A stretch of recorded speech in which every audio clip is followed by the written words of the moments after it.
Hello everyone, my name is Dean Kelly and this is Liberty Watch. Today we're in Dalton at the Congressman Tom Graves headquarters. We appreciate you for letting us come down here today. Sure, happy to have you. We have plenty of issues that we want to talk about, Obamacare and a few others, and hopefully we'll have time to get to many of those issues as we can. But we'll be right back. We'll go to commercials and we'll be right back and we'll get started. Thank you very much. Okay. All right, we're back. We're back with Congressman Tom Graves. We're in Dalton, Georgia at his headquarters, and we're going to talk about the first issue that's basically the political elephant in the room, which is Obamacare. First of all, I know you've talked about this issue. I'm sure I don't know how many times since all this is ended. But my question is this. The Republican Party and the Tea Party, for that matter, have taken a black eye off of this to some degree in public opinion. But and first I want to commend you for what you did up there. Very proud of how you stood up for the funding and delaying of Obamacare for the year. That's definitely what should have happened. I think current events are showing that. But in retrospect, was this the right move to make? Would have been better off sitting back and just letting the train wreck happen as we see it happening now? And is this going to be a long-term effect on the Tea Party and Republican Party, or do you see it as a short-term and the albatross will weigh down on the Democrats and Obama? As you know, a lot was in that question. Well, first, let me just wish you well on your show here. I know this may be the first one in the Dalton region. I'm glad to be a part of that. You know, I just think back on this whole issue of Obamacare, and you go back to 2010, and that's really where the intensity began. Well, maybe 2009, quite frankly.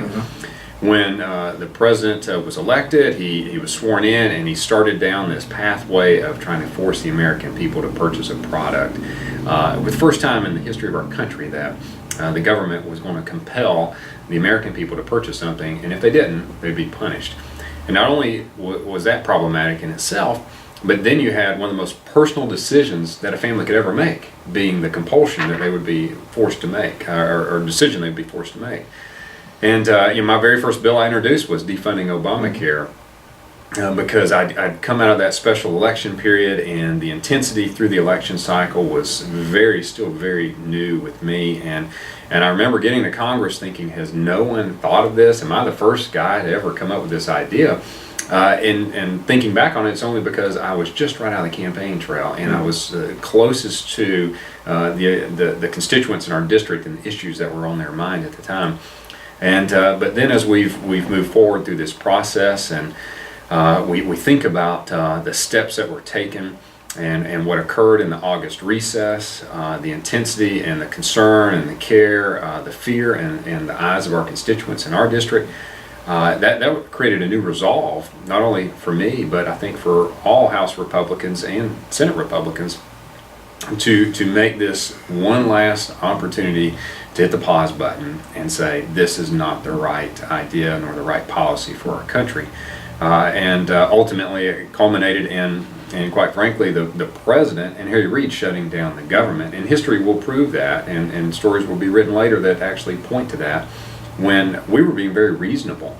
As much as the mainstream media wants to characterize the Tea Party as being extremist or unreasonable, or the president himself talking about putting a gun on the table or holding the American people hostage, holding a gun to the American people's head, all those kind of characterizations were so inaccurate.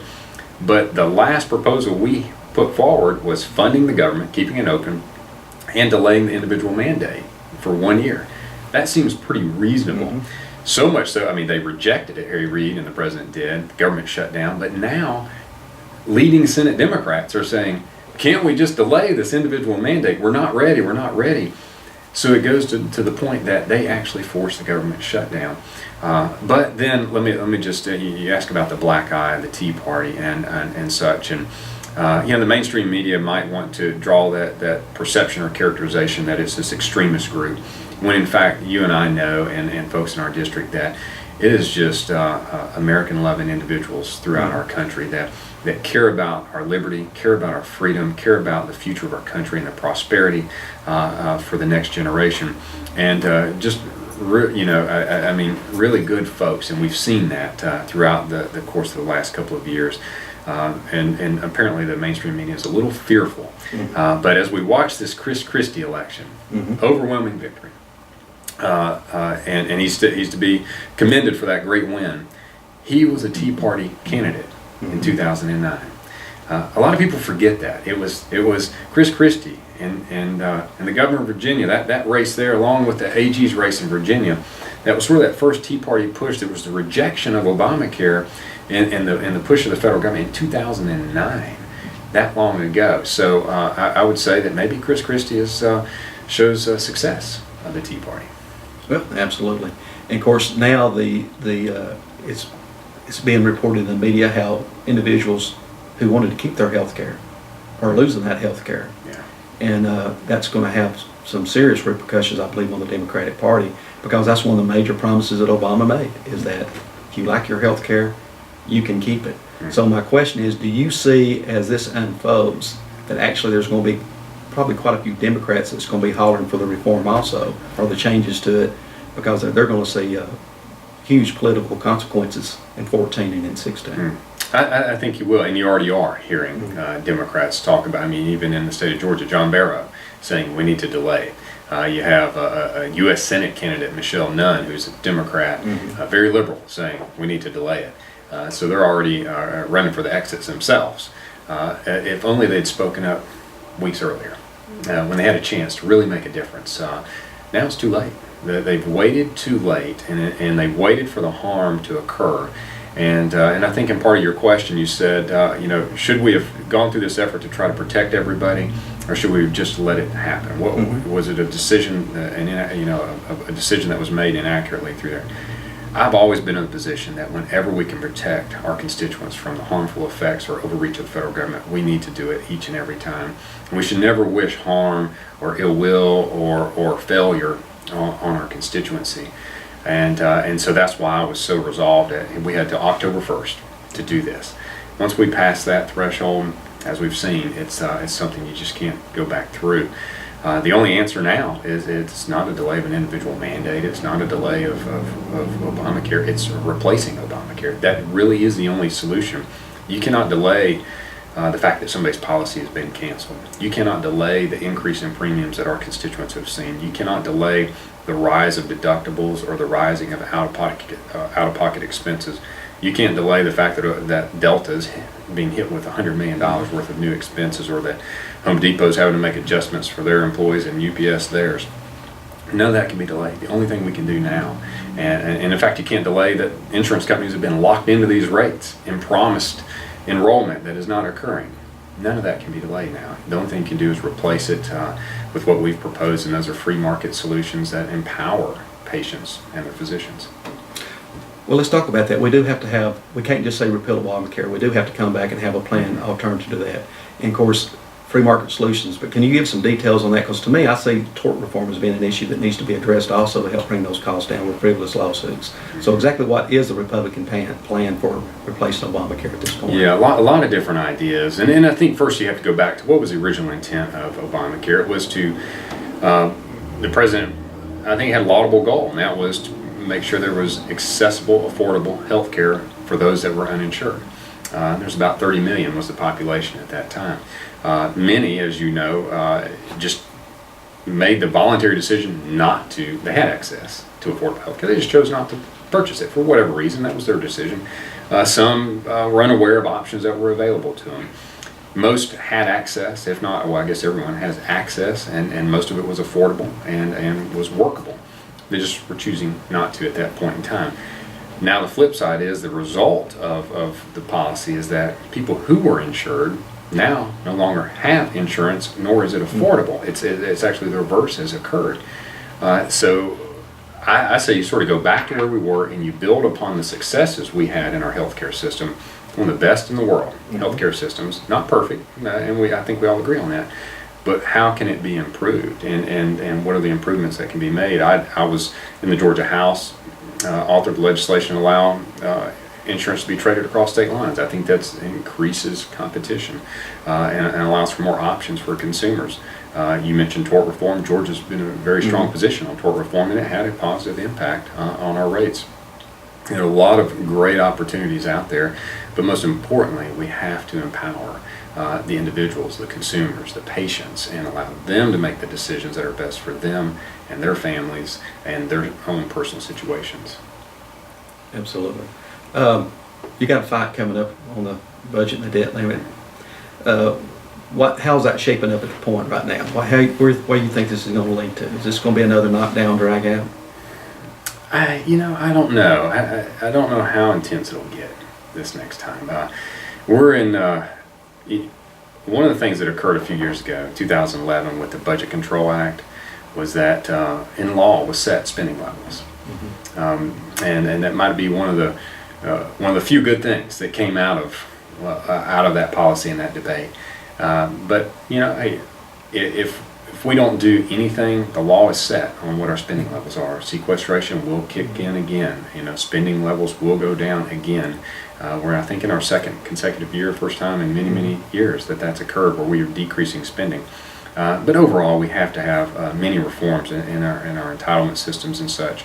That's the true drivers of the debt that we have. And if anybody's going to get serious, whether it's Republican, Democrat, the president's going to have to take the lead. And these are big issues, and it requires his leadership in that area. And if he fails to do that, then I imagine we'll continue down this reckless path. Do you think the current status of Obamacare and the dysfunction that's happening with that would give you all the advantage on this coming fight at all? Or do you think that would have a direct impact on that? I think they're separate, very separate issues. They really are. I mean, the president, Harry Reid, they own Obamacare. They owe it to the American people to figure out how to fix it, get it right, and get rates down, and uphold their promise. They told everybody, if you like your insurance, you can keep it, and it was period. It wasn't an asterisk with some other things out there. They owe it to the American people to honor their promises. And then, aside from that, is this whole issue about looking ahead to the future. How do you reduce our overall debt, and what are some of the big policy changes that are going to take place? Okay. Well, we're going to break away for a couple of minutes, and we will address the economy and other issues and immigration. So stay with us. We'll be back in just a couple of minutes. Okay, we're back with Tom Graves, 14th District Representative at the U.S. Congress here, and we're here in Dalton, Georgia, and we're talking about issues that are important to all of us. Again, thanks for having us down. Let's talk about the economy a little bit, because you kind of hit on that before a break. You mentioned entitlement reform, and I know it's very difficult, if not impossible, to balance the budget because of those entitlements. And we have like $125 trillion in unfunded liabilities a lot of people are not aware of. So that is an issue that's been kicked down the road for decades. I know that Bush II even looked at and proposed Social Security reform and didn't get anywhere. So how that's coming about, how are the Democrats willing to work with the Republicans on that, or is that can going to continue to be kicked down the road? My fear is that it just continues to get kicked down the road. I mean, we currently have a country that has a president who, when he was a senator, U.S. senator, said raising the debt limit was an indication of a failure of leadership, the increasing of debt.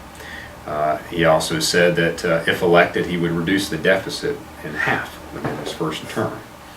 And I need not tell anyone, but the debt has nearly doubled since he's been president. We've seen gas prices nearly double since he's been president, or more than double. They've come down, thankfully, a little bit. We've seen unemployment, of which he assured all of America that it would be, below a certain point before the end of his first term, but did not accomplish that, and continues to maintain be high, and our region feels that. And just saying all that just sort of draws the context of where we are, and that is, I'm not certain they are serious about the challenges we face. They seem more concerned about their political future or political gains, or trying to destroy a party or a person or a group. They seem more interested in pointing their finger, blaming, demonizing, accusing, and such. And we're just not going to get anywhere like that. I know that we were given the opportunity to govern in the House of Representatives. We've been given the majority as Republicans, and we're elected by constituencies all across this country that see us as ones who offer good ideas and solutions. And we come from districts that the president ran his race in just as well.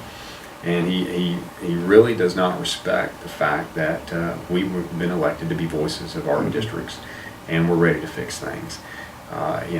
He's a president that believes in tax reform means increase of taxes. Right. You know, when he talks about debt reduction, he needs additional revenue from additional taxes. And if you think about that argument, and he talks about, you know, we have to pay our bills, and it's our obligation to pay our bills. When he puts it in that context, he's blaming the American people. Mm-hmm.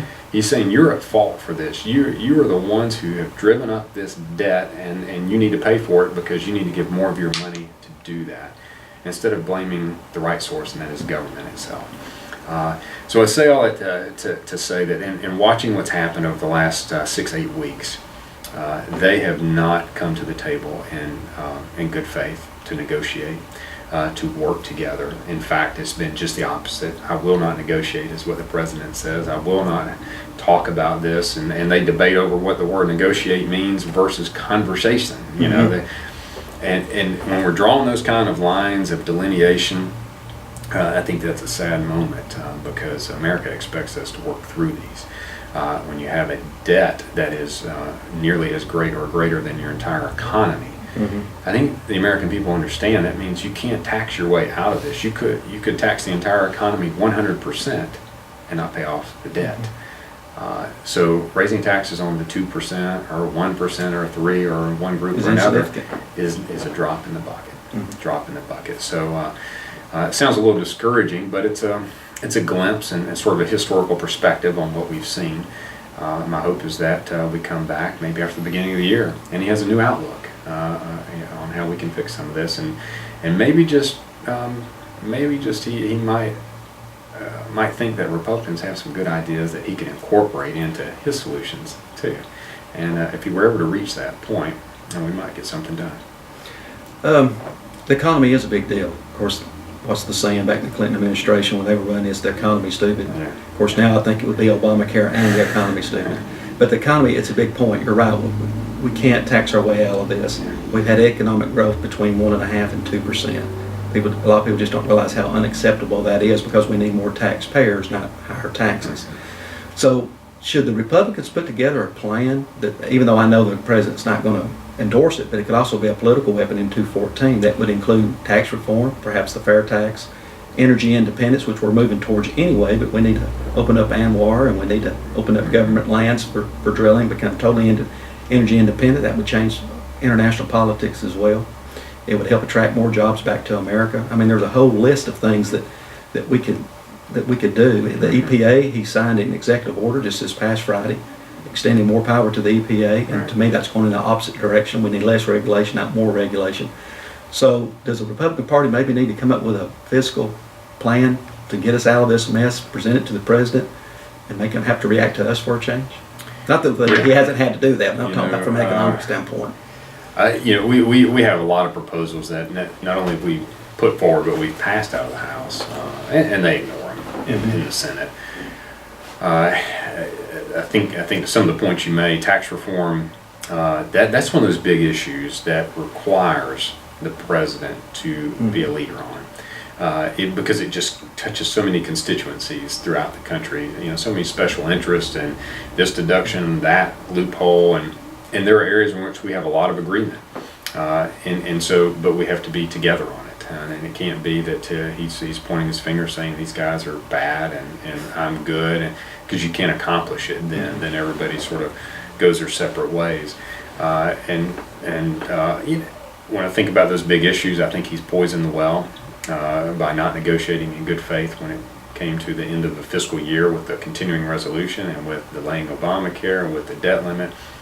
Instead, he forced the shutdown on the American people, and then pivoted to blame the Republican Party for that, when that's really an inaccurate view of what occurred. So with that said, I mean, he's apparently not going to be one to take. I mean, just look at the Obamacare, the failure that it's been. He has yet to take credit for it. He blames everyone else. You don't expect him to, do you? Yeah. He finds fault everywhere, but in maybe his own concept of that it came from him. And America's just looking for somebody to step up and take responsibility and lead. And I know that's hard to do. I mean, these are not easy times, but he asked for the job. And I think he owes it to the American people to step forward. As we move forward with Obamacare, and basically what you're telling me is don't expect too much in any direction for the remainder of his term. So my next question is Obama a lame duck at this point, you think? You know, some might assume that was the case prior to now even. You know, he's been disengaged as a leader, really. Well, I mean, quite frankly, I mean, he plays a lot more golf than he does engage with the policy that's governing our country. So I think he's got his feather in his hat, his Obamacare, and he's probably struggling with, you know, why is it not working? Why is it not working? That's going to be his legacy. You know, there's certain phrases over time that presidents have been remembered by. You know, George Bush the first, read my lips. Right? Bill Clinton, it's the economy, stupid. You know, Reagan had some great ones, you know, about a rendezvous with destiny and such. You know, Barack Obama's is going to be, if you like your plan, you can keep it. He will always be known for that because he made that promise, and there were voters who cast their vote on that promise, and I don't know how he can get their support or their you know, any kind of hope from them in the future. He might have totally run them off from the party, but certainly from the fact that he had made a promise that he couldn't keep, and he is not yet to keep. I think it's going to be a problem for him. I think so too. Well, let's change the subject just a little bit. Let's talk about immigration, because I know it's kind of taken the back seat as of late because of what's been going on with Obamacare. But it's still a very important issue. People are very engaged in that, and to the point almost as much as they are with Obamacare, as far as their involvement with it emotionally. And this is an issue that goes back a long ways. And of course, we know we had the Senate version of reform, immigration reform, which to me, I couldn't believe some of the things that were in there, just to be quite honest about it. It was more about the American people, it seemed, than it was about immigration. But how does that stand right now on immigration? What do you think is going to happen, and how we're going to move forward from here, you think? I think it's one of the big issues that will be postponed now, just because of the president's lack of willingness to work in good faith with the opposition party, you know, the Republicans. And so I think that's going to be put on the back burner for a little bit. It's a very important issue. It impacts every community, and then particularly Northwest Georgia. It has a heavy impact, and it needs to be resolved, and it's fixable. But we have to work through it. I think, and the House has probably had the right position on this, and that's work through it in a fashion of various silos. Number one being border security. Not because it's really about immigration, it's about national defense. It's about protecting our country, and that's all the way around our country, not just a southern border, but it's border security. And you need an immigration system that actually works, and our system is broken. We need a system that works and allows for the flow of individuals into and out of our country through a process that we would expect could handle that traffic. Because there are individuals who want to come to our country to visit, want to come to work, that want to do a lot of different things and lawful things and be good, outstanding individuals while they're here, and they also want the opportunity to go back to their homeland too. We need to have a system that allows for that. And then, you know, the worker visa side of it, there's a strong need in our country for workers to allow for that seasonal workflow to occur, but it's not workable at this point. So there's a lot of different issues within this that could be resolved, but Homeland Security being the primary focus, and we've worked through these one by one through House committees that are ready to go. But it doesn't need to be comprehensive, because as you indicated, anything that's comprehensive typically has a lot of things in it that are unrelated to the topic altogether. But I see this as an issue where, and as your viewers are watching this, whether they consider themselves Tea Party or not Tea Party, that doesn't matter. But this is an issue in which the Tea Party could take the lead on. And I think that's almost the next step for the Tea Party, really, is to provide some ideas, some support, some solutions. To show the country that it's not about a Republican Party or Democrat Party, it's about our future and our country and our prosperity. And here's some ideas that that are out there that come from real Americans, just working hard every day and getting up and doing their thing, and these are their ideas. Absolutely. Well, it's going to have to come from the grassroots up on many of That's these issues. Another thing I want to bring up too is kind of the overreach on the federal government in different levels. Of course, it kind of all started with, or the distrust began with Benghazi, but then shortly after that we had the IRS debacle. I did an interview with the president of the Chattanooga Tea Party. It took them 3.5 years to get their 501c4 status. Right. And plus we have the NSA that's been overreaching into our phone records and things of that nature. And of course, the recent news is even in Europe with You're right. with the spying on our allies. So, this overreach has frankly got many American people, especially those that are watching, that are, like I said, Tea Party people are watching. We feel that this is a huge infringement on our liberty. Has Congress got any plans to address this, or how can we move forward on this issue to kind of cut that back a little bit and stop this overreach and infringement? And in my view, it already violates some of the federal laws anyway. Of course, this administration has a tendency to ignore many laws anyhow. So how can we move forward on this? Yeah, what we've seen over this past year is that a lot of people's worst fears of how the government, the black helicopter kind of concept of government, that a big brother follows or tracks you, were actually coming true. Whether it be NSA and gathering of the data from cell phone calls, which is an ongoing process that occurs. I mean, they're data banking this and storing it. To what the IRS was doing, which is very reminiscent of decades past, in which an administration used the power of the federal government to punish political opponents. Some of this is still going through the committee investigations. A lot of subpoenas are still out, and there's a lot of investigations and I guess potential lawsuits that are still ongoing. This will take a little while to work through many of these, and it may take past this administration to get to the bottom of a lot of this.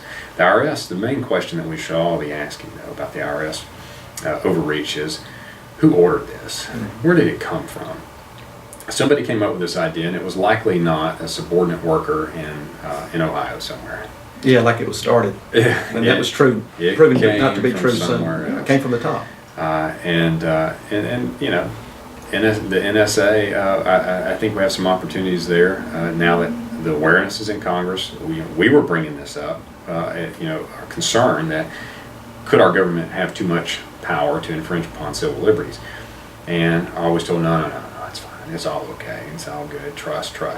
Well, now I think more members of Congress are like, whoa, we did not realize this. And this is Republican and Democrat. So you have an opportunity now for reforms there within some of those policies. And then you mentioned Benghazi. This is just a dreadful occurrence that happened there, in which we had Americans die, and yet still haven't gotten to the bottom of who knew what, when, and why did the president, and why were the talking points of Ms. Rice and such pointing to a YouTube video as the cause of this, when there's so much more data and information that indicates that it was something else.